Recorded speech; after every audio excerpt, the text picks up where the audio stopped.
আসসালামু আলাইকুম ভাই, শুনে যান সূরা বাকারার শেষ ৩ আয়াত। যদি কেউ এই সূরা, আল্লাহ রাসূল পাক সাল্লাল্লাহু আলাইহি সাল্লাম বলেছেন, কেউ যদি সূরা বাকারার শেষ ৩ আয়াত পড়ে, তার জন্য এই ৩ আয়াতে যথেষ্ট। ওই দিনের জন্য তার জন্য এই ৩ আয়াতে যথেষ্ট হইবে। তো শুনেন, আপনারা তেলাওয়াত শুনেন। আউযু বিল্লাহি মিনাশ শাইতানির রাজিম।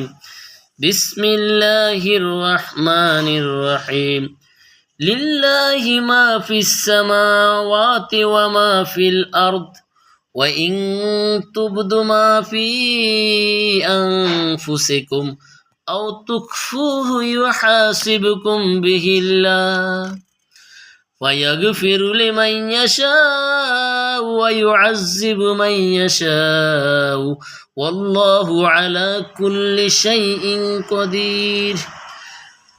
آمن الرسول بما أنزل إليه من ربه والمؤمنون كل آمن بالله وملائكته وكتبه ورسله لا نفرق بين أحد من رسله وقالوا سمعنا وأطعنا غفرانك ربنا وإليك المصير.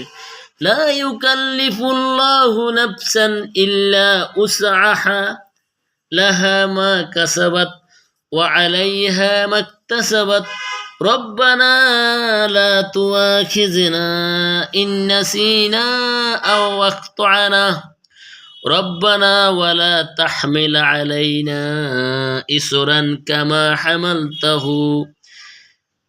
حملته على الذين من قبلنا ربنا ولا تحملنا ما لا طاقة لنا به واعف عنا واغفر لنا وارحمنا أنت مولانا فانصرنا على القوم الكافرين.